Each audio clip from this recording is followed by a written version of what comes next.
Dia apa dia ni menceritakan mengenai salah satu daripada kelebihan di dalam sembahyang itu sendiri. Hadis mana? Yaitu hadis yang berbunyi man shalla lillahi arba'ina yawman fi jama'atin yudriku takbiratul ula kutiba lahu bara'atun minan nar wa bara'atun minan nifaq. Sesiapa yang bersembahyang, hadis ni antara lafaz dia, setengah hadis dia tak sebut lafaz macam ni, setengah tu dia sebut sesiapa yang bersembahyang lillah, kerana Allah. Dia kait kat situ. Sebab ada orang sembahyang tak kerana Allah. Kalau dia tak kerana Allah, dia sembahyang buat apa? Ada orang yang sembahyang tidak kerana Allah. Mungkin kerana paksaan. Siapa nak paksa kita sembahyang? Siapa nak paksa sekarang? Ada orang paksa. Ada tak? Ada orang paksa sampai kita kena sembahyang. Contoh pelajar yang tinggal di asrama. Kita ni tak ada orang berani. Dah nak paksa, mari sembahyang. Tak apalah, tak apa, lepas ni celek gitu ya. Tak apa, lepas ni kamu. Tetapi sebahagian tempat orang paksa. Sampai tempat saya, dahulu saya paksa juga. Tahun ni semesta ni tak berapa nak kerah mana. Dulu saya paksa mau ni lepas makan tengah hari dewan makan nak pergi mana ni? Surau sana. Kenapa nak pergi arah bengkel ni? Surau arah sini, bengkel arah sini. Nak ke mana? Ke tengah hari kena sembahyang zuhur dahulu kat surau. Alasan dia saya nak berak. Alasan. Iyalah surau, bukan suruh berak dalam surau. Ada tandah tepi surau tu. Kat sana bengkel jauh tandah dia. Nak pergi kat jauh. Pelik dia kata. Nak paksa suruh pergi yang 2-3 kali dengan nasihat, dengan kita kata teguran tak dengar juga, denda sedikit, pumping ke apa. Lalu ramai yang berbunyi. Ramailah pelajar tak suka. Lalu apabila ada kuliah sebulan sekali kat surau ALP KL, ada pelajar tolong tanya, hak mari surau tolong tanya, Ustaz, macam mana sembahyang seseorang yang dia dipaksa untuk melakukan sembahyang sedangkan dia tidak ikhlas? Ada salah. Saya kata saya tahu dah ni bukan awak nak tanya, ni geng-geng awak ni. Mana kerah-kerah kita suruh mari sembahyang tak nak mari. Suruh awak tanya, nak tanya sendiri tak berani kata. Tak. Saya kata tak kira lah. Dari segi paksaan, tidak ada seorang pun boleh dikatakan, boleh kita kata ambil hukum mudah-mudah, tidak ada seorang pun yang asal mereka sembahyang kerana sukarela. Pada mereka semua kerana dikerah, disuruh, dimarahi, ditegur, kerana takut. Mungkin takut yang pertama pada mak ayah. Tengok, awak dulu yang rajin ke surau sekarang pun dulu macam mana dulu? Ikhlas ke tak mula-mula? Tak ikhlas juga. Pukul 7 baru sembahyang Asar. Sebab apa? Mak tanya, tak sembahyang lagi? Pergi ambil sembahyang. Kalau mak tak tanya, dah. Jadi kamu sembahyang kerana apa? Kerana takut kat orang kan? Ikhlas tak masa tu? Tak ikhlas. Sememangnya ibadat, sebagaimana kata ulama, sekalipun tidak ikhlas, buat. Sebab nak capai keikhlasan, kebiasaan kena lalu. Ketidakikhlasan terlebih dahulu kena lalu. Sungguh apa-apa benda pun kena lalu. Kita nak biasakan diri belanja orang. Nak biar duit nak beri derma RM1, tak ada orang nak terima sekarang. Seolah-olah kecuali ada orang mari minta. Kalau tak ada orang mari minta, jumpa kawan, Imam, ambil RM1 ni. Kenapa? Beri RM1. Sedekah. Saya bukan orang miskin. Dia akan tolak, betul tak?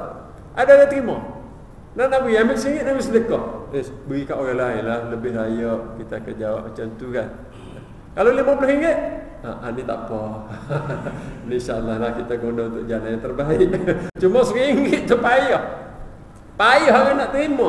Banyak yang tolak. Apa tak apa aku ada lagi duit boleh makan lagi. Beri kat orang lain. Jadi macam mana kita nak derma dengan RM1? Nak derma banyak selalu tak mari ikhlas. Hak ringan-ringan. Ringan-ringan pun kalau tak biasa tak datang ke ikhlasan. Rasa berat. Jadi nak belanja macam mana RM1 nak belanja kawan-kawan ni. Kita nak sedekah. Kita bayar TO dia. Nak beri dia tak ambil. Bayar TO, terima tak? Terima. Bukan setakat terima. Kalau boleh suruh kita bayar tiap-tiap hari. Pula. Nak beri RM1 tak nak. Kalau bayar lambat-lambat waktu beli duit. Buat-buat dah tahu seluk-seluk waktu beli rokok dulu. Nak habis rokok dia, letih lah nak tunggu kita ya. Jadi ada yang RM1 tapi asal lama-lama boleh terasa ringan. Tetapi nak rasa ikhlas apa semua sekali payah, kena bertolong pula. Tolong pula dengan hadis, tolong pula dengan pahala. Kalau tak ada maklumat macam tu, payah kita nak buat kebaikan. Kenapa ni sanggup bayar RM5 ni? Allah. Dia nampak kat situ. Sekarang seorang kawan saya Sri Lanka. Sri Lanka dia kahwin, rasa tak kahwin lagi. Kalau jumpa dengan dia, lelaki lah, Sri Lanka ni lelaki lah. Kalau jumpa dengan dia, kita 2-3 orang kawan. Jumpa kemudian mari kita tengah hari pergi makan. Dia dulu yang bayar. Jumpa minum petang pun sama. Kalau jumpa sama-sama apa semua sekali, tak sempat kita bayar, dia dulu yang bayar. 2-3 kali dah jumpa, dia dulu tak sempat makan nasi ke RM20-30 ke minum air RM4-5 ke, dia dahulu yang bayar. Jadi apabila tak sempat kat kita ni, kadang-kadang kita nak bawa keluar duit, tak payah ustaz, tak payah. So cepat-cepat dia bayar. Kita pun terima kasihlah, jazakumullahu khair jazaa. Begitu ya, nak balas macam mana lagi. Mudah-mudahan Allah beri kebaikan pada kamu. Terima kasihlah. Tolong ayah, tolong belanja saya. Tak ada apa-apa ustaz. Tidak ada apa-apa, dia jawab.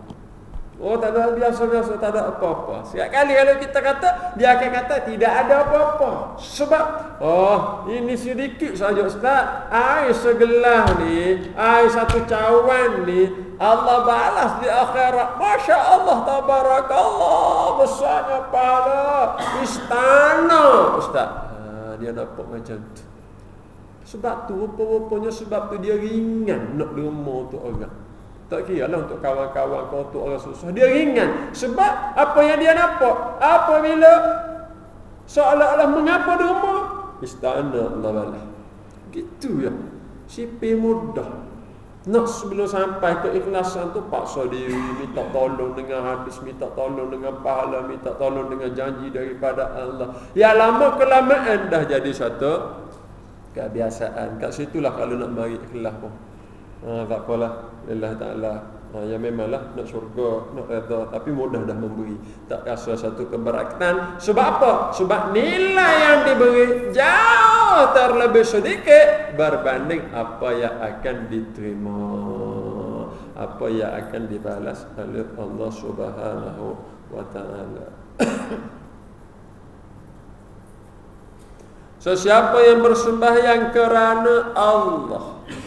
Ada juga orang belanja orang bukan kerana Allah. Ada. Sebab apa belanja dia? Sebab dia orang hebat. Jadi aku naklah berkawan dengan orang hebat macam ni. Tu semata-mata nak kawan dengan orang hebat-hebat, dengan orang ramai. Ada orang. Kalau wakil rakyat turun apa semua sekali, siap nak belanja wakil rakyat. Wakil rakyat gaji RM16,000 dah sebulan. Siap nak belanja.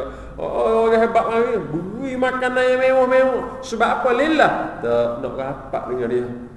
Sebab apabila rapat, walaupun tak dapat projek, tak dapat sokongan, rapat dengan orang yang ada pangkat ni pun kita rasa hebat dah. Rasa hebat tak? Nah, kalau kita duduk semeja makan kat restoran, kat kedai, 3-4 orang kawan kita profesor belaka. Kita pun masa tu rasa suka profesor juga. Nada pun. Jadi mari hangi tak molek macam tu. Nah, kemudian orang tengok tak, oh kena pro saja. Oh, dia boleh duduk dengan pro. Dengar orang duduk berbisik kata apa, rasa hebat. Nak kadang-kadang benda seumpama itu. Hakikatnya nak dapatkan keikhlasan, kena redah dahulu ketidakikhlasan tu. Kena redah. Buatlah baik. Walaupun paksa, oh ustaz paksa kami ni, kami tak ikhlas kalau macam ni. Tak kira lah mu ikhlas ke tak, aku nak paksa dulu. Jadi sekarang nak fikir balik, fikir nak paksa sampai tahap mana ni. Mereka dah akhir balik, mereka dah dewasa. Kemudian paksa-paksa ni sepatut mak ayah mereka lah, bukan aku. Ataupun dengan pemimpin-pemimpin yang lebih berkuasa. Kadang-kadang mari niat tak molek. Dia mari niat tak bagus macam tu. Sebenarnya tak kira lah orang lain tu janji kita buat tu molek. Nah, penat tak penat pun kadang-kadang mari jadi angin tak molek.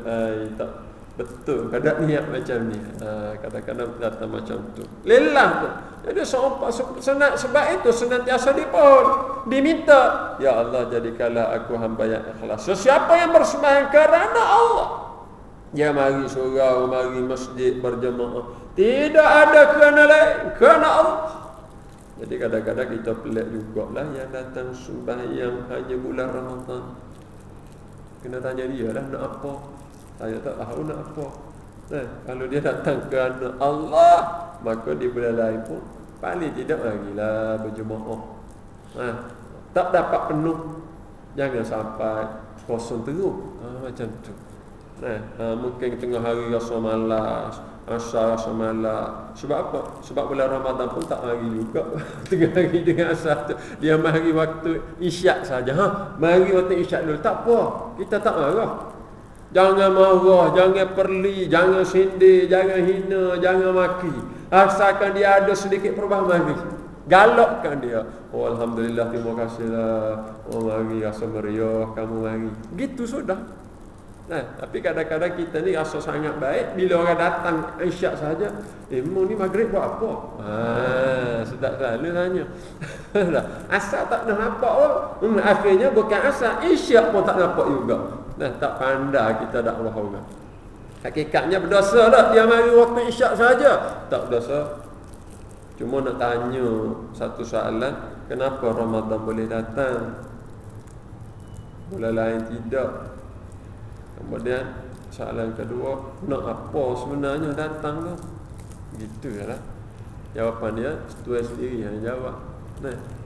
Payah hakikatnya nak dapat keikhlasan bukan perkara yang mudah. Sesiapa yang bersembahyang kerana Allah, kenapa lebihnya takbiratul ihram ni? Kelebihan dalam sembahyang sebab apa? Sebab ada satu hadis Nabi kata, sesiapa yang bersembahyang kerana Allah 40 hari berjamaah, sedangkan ia mendapatkan takbiratul yang pertama, takbiratul ula.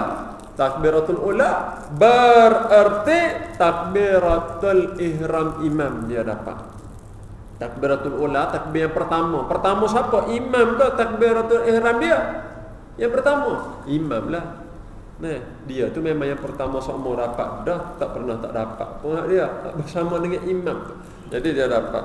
Maka ditulis baginya 2 kelepasan. Pertama, kelepasan daripada api neraka, dan yang kedua, kelepasan daripada sifat munafik. Allahu Akbar. InsyaAllah kelepasan daripada sifat munafik. Kalau orang tu dia boleh istiqamah dengan berjemaah, insyaAllah dia jaga betul-betul. Cakap bohong dah dia tak akan jadi dah. Berseloroh bohong ke apa, dia tak akan jadi. Sebab berbohong tu satu sifat orang munafik. Bukan berbohong tu orang munafik. Berbohong tu satu sifat orang munafik. Tetapi kalau orang tu berbohong, mungkin dia munafik, mungkin tidak. Tetapi kalau berbohong itu apa dia? Berbohong itu satu sifat yang ada pada orang munafik. Itu saja. Satu sifat yang ada pada orang munafik.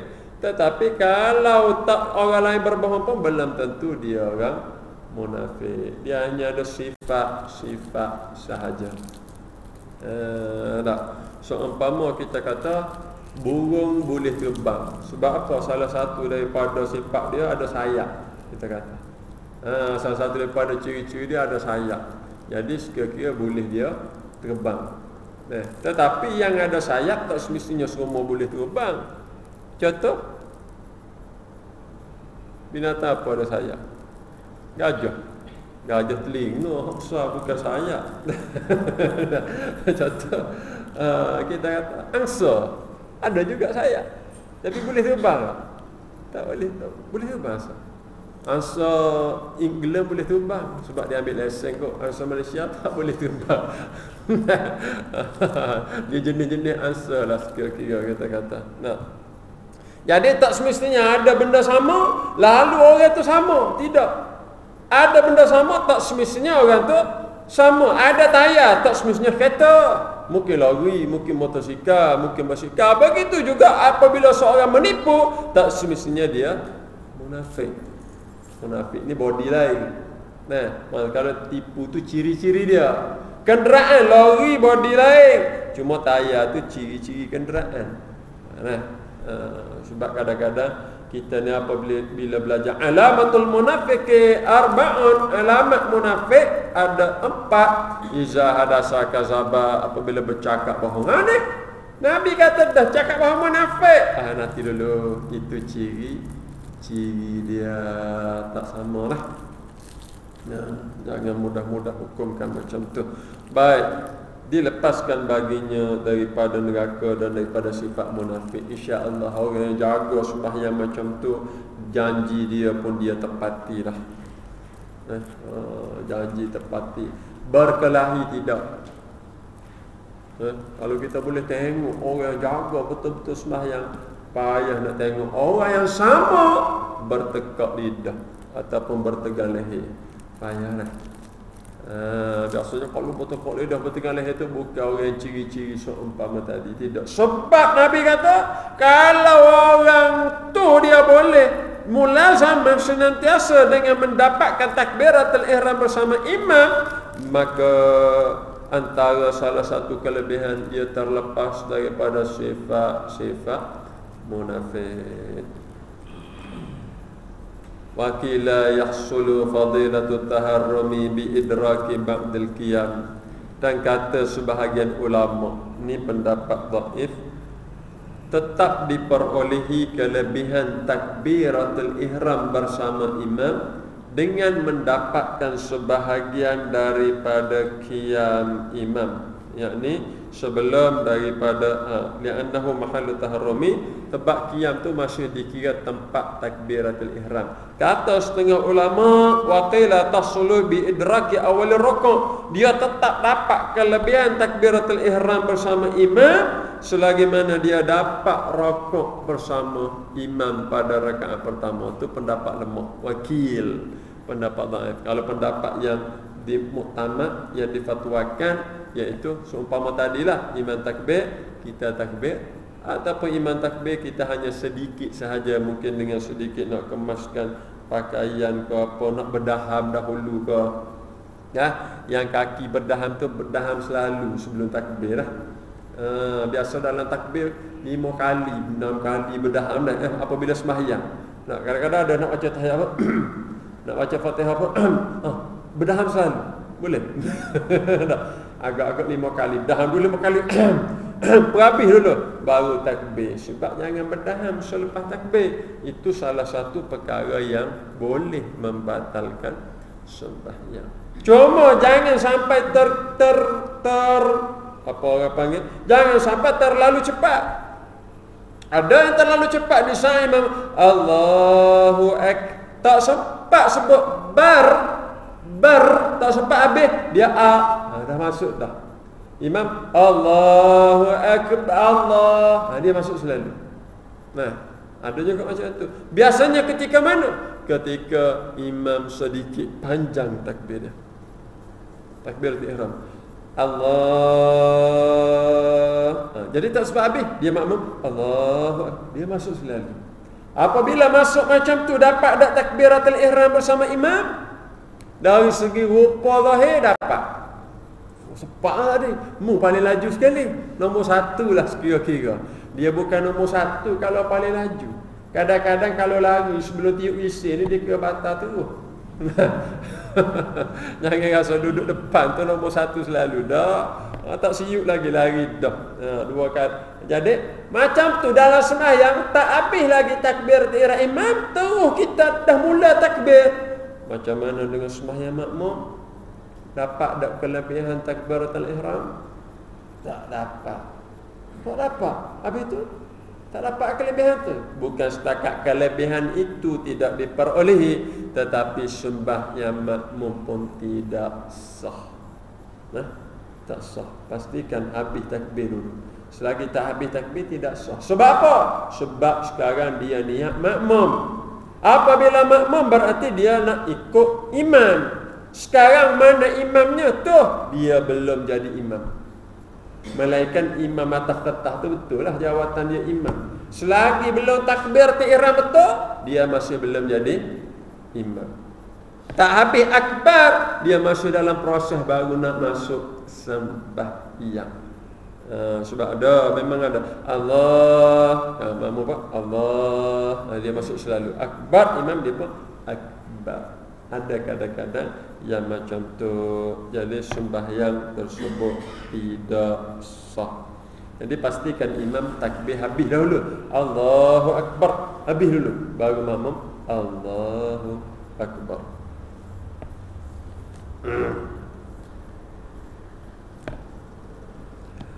Wa yundabu tarkul isra wa in khafa fauta taharrumi, dan disunatkan meninggal berjalan cepat ataupun bersegera ataupun tergesa-gesa, sekalipun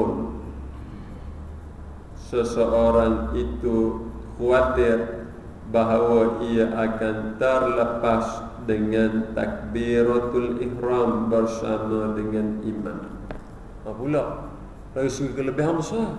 Dari segi kelebihan dapat takbiratul ihram dengan imam ni besar. Tetapi tiba-tiba dengan sebab kita kelewatan, lewat ni, imam nak takbir dah, kita baru sampai kat itu pagar. Kalau macam ni macam mana ni? Kena cepat-cepat berlari supaya sempat takbiratul ihram bersama imam. Dah kata ulama, sunat kamu tinggalkan bersegera. Jadi buat serupa biasa sahaja. Jaga orang lah boleh buat macam ni. Jaga orang. Kalau dengar sedang sembahyang, kita boleh tenang masa mana? Kita tenang kalau imam sebut sami Allahu liman hamidah, kita berjalan perlahan-lahan, tak ada masalah lah.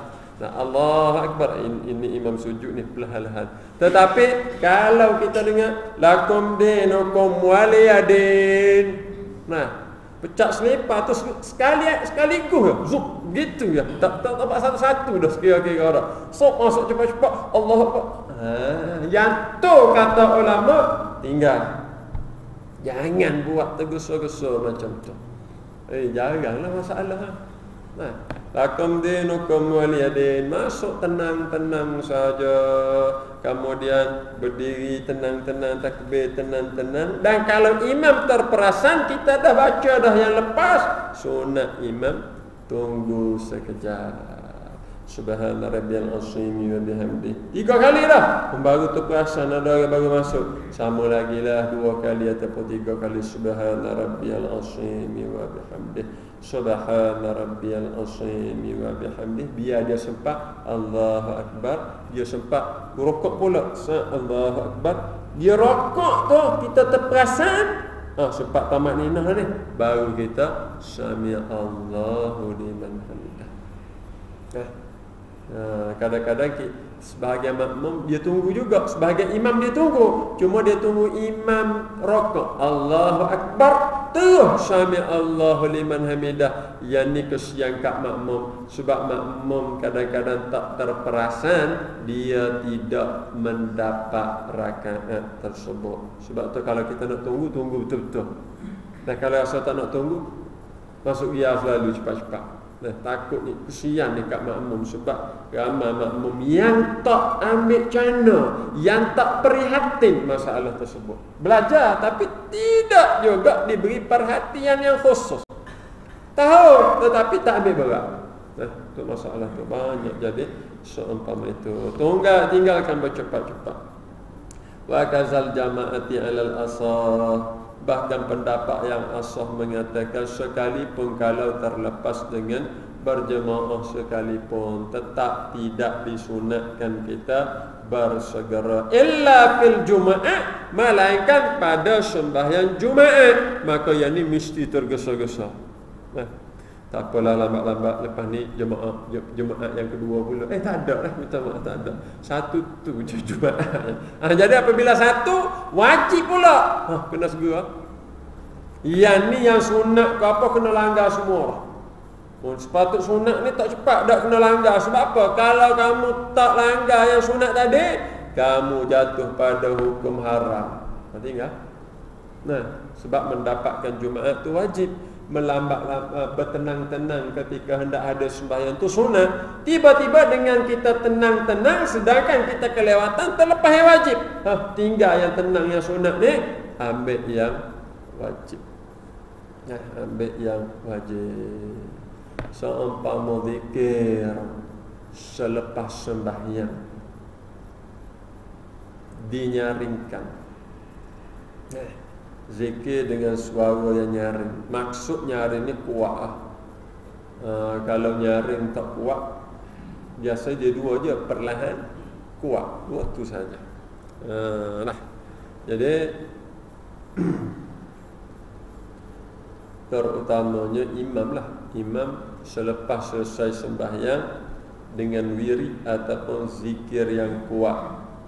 Zikir yang kuat ada kalanya menjadi kebaikan bahkan sunat. Apabila kita berzikir semata-mata nak ajar, nak beri pendidikan kepada makmum di belakang yang kemungkinan sebahagiannya masih tidak ingat betul-betul dengan susunan zikir. Mana dia tak ingat? Ya, boleh jadi ada remaja-remaja kita nak ajar budak-budak baru. Ataupun orang yang baru berjinak-jinak dengan surau, kadang-kadang kosong ilmu agama dia ada. Walaupun dah berusia. Jadi imam sunat ketika hendak mengajar makmum. Makmum pula sunat tak dia kuat. Kenapa mu kuat juga ni? Aku nak ajar orang sebelah. Tak payah. Seorang cikgu sudah. Banyak-banyak cikgu pening kepala. Seorang je cikgu. Imam ni. Jadi makmum kuat juga. Makmum tak disunatkan kuat. Imam pun asalnya tidak disunatkan kuat. Asalnya. Bukalah mana-mana kitab fiqh. Asal sunat ni sir, perlahan, zikir selepas sembahyang. Tetapi Al-Imam Syafi'i mengatakan sunat sekiranya untuk mengajar orang di belakang. Kuatkan sedikit dengan suara imam, dia kuatkan sedikit. Permasalahannya ketika imam dah beri salam, Assalamualaikum warahmatullahi, Assalamualaikum warahmatullahi, Astaghfirullahal azim alladzi la ilaha illa huwal hayyul qayyum wa atubu ilaih. Astaghfirullahal azim alladzi la ilaha illa huwal hayyul qayyum wa atubu ilaih. Sedangkan masih ada makmum yang kita panggil masbuk lah, yang masih berbaki rakaat. Yang masih menambah rakaat mereka, ada baki lagi. Sekarang dengan suara kita yang lantang boleh mengganggu dengan mereka yang sedang bersembahyang. Apa hukum dia pula? Makruh ke, haram ke, harus? Kita nyaringkan suara sehingga terganggu orang sedang sembahyang. Kalau sampai terganggu orang sedang sembahyang, maka hukum dia, kata ulama, haram. Buatlah apa-apa pun yang kita buat ibadat, mana-mana ibadat, buat tak kira apa pun mengganggu orang sembahyang, hukum dia haram. Jadi saya perlahankan. Nak perlahan macam mana, Ustaz? Mudah je, jauhkan sedikit mikrofon. Tu ya. Tak boleh dah. Rapat dah hutang baju Melayu ni. Dongok sedikit. Astagfirullah. Masalahnya mikrofon kat sini ustaz. Tak boleh nak buat. Fikir sendirilah. Tak kau orang lah nak tolong fikir benda macam tu. Janji kamu wirid jangan kuat, jangan sampai terganggu. Lalu ada seorang jemaah kat Subang Bestari. Sini Subang apa? Bestari juga. Tapi berita baiknya bukan seorang ni lah. Lalu dia tak ada masalah. Apabila orang nak tanya dan nak condemn apa yang saya cerita ni, boleh, tak ada masalah. Saya berfikir kata buka. Lalu sebab dia pun dia biasa dengan saya. Kata ustaz, masalah ni, saya sedang kuliah tu, dia tanya, ustaz, masalah ni saya pernah dengar ada seorang ustaz mengajar. Dia kata imam tetap dibolehkan dengan zikir yang kuat. Kenapa? Sebab apabila kita bersembahyang jemaah, selesai sembahyang ni, kita dikira hukum, cara hukum dia, kita yang sedikit mesti mengikut yang ramai. Yang sedikit mesti mengikut yang ramai ataupun dimenangkan yang ramai. Berarti yang sudah sembahyang awal sudah semua sekali ramai, yang kelewatan tu sedikit dah kamu lewat tu haramulah. Sekarang yang ramai awal ni mereka dengan masa untuk berzikir, jadi yang sedikit seolah-olah perlu redha. Dia kata ada macam itulah kita pernah dengar dah masalah ni, cuma ustaz terangkan macam tu. Saya kata macam ini kaedah daripada mana pula kaedah macam ni?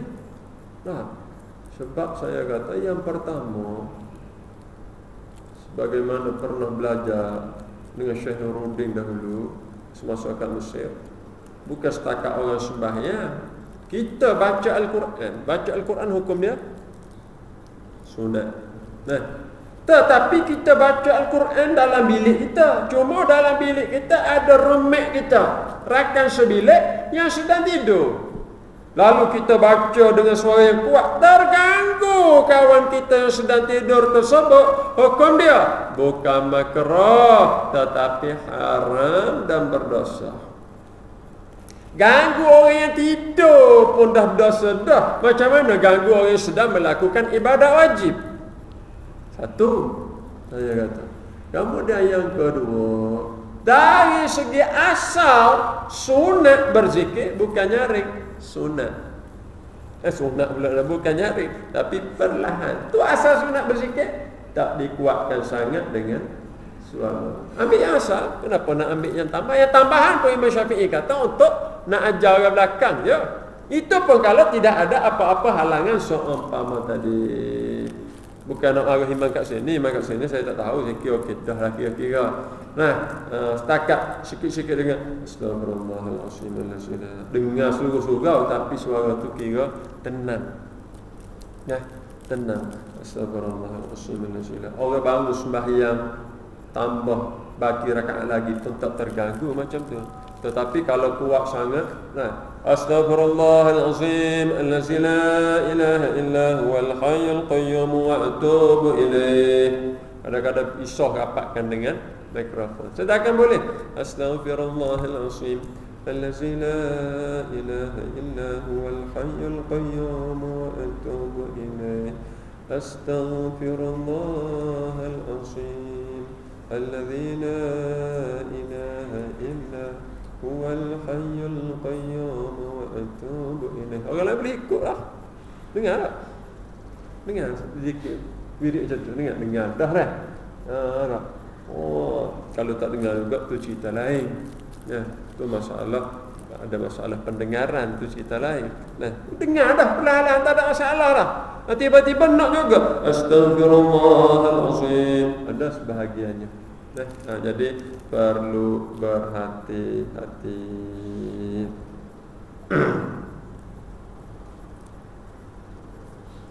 Jadi apabila untuk melakukan yang sunat, yang wajib, yang sunat dah jadi wajib ditinggalkan dah pula. Sunat tu wajib ditinggalkan. Berjalan perlahan-lahan ni Sunat, ya sunat. Wajib kamu tinggal, kamu kena segera. Sebab apa? Nak dapatkan Jumaat yang wajib tersebut. Kadang-kadang mungkin sebab tertidur dan sebagainya. Pukul 1:30 dah. Sepak ke dak? Sempat ke dak? Jangan duk fikir banyak. Pergi ambil wuduk apa? Pergi selalu. Kat sana baru kita tentukan sempat ataupun tidak. Ni duk fikir 5 minit dah. Memang tak sempat jawab dia. Allah Akbar. Gitulah kadang-kadang. Fayajibu taqatuhu, wajib sehabis dayanya sekiranya ia masih mengharapkan dia mendapatkan takbiratul ihram sebelum imam memberi salam ketika sembahyang Jumaat. Kalau aku berlarilah contohnya. Berlari. Sekarang berlari dengan kereta lah, tekan minyak betul-betul lah. Kalau aku naik motor gerak sikit, laju sedikit ni, sepak ni, kena laju sikit. Cuma tak sampai tahap kaki atas lampu brek belakang. Ini Superman, tak sampai tahap macam itulah. Tapi kena bersegera, wajib bersegera. Kenapa ni tergesa-gesa ni nak pergi sembahyang? Tak elok haji macam tu, tak boleh sembahyang Jumaat ni lewat. Kalau tak mungkin dengan imam beri salam terlebih dahulu. Wajib kamu bersegera. Berdasarkan hadis mana sunat meninggalkan segera pada sembahyang Jumaat 5 waktu selain Jumaat.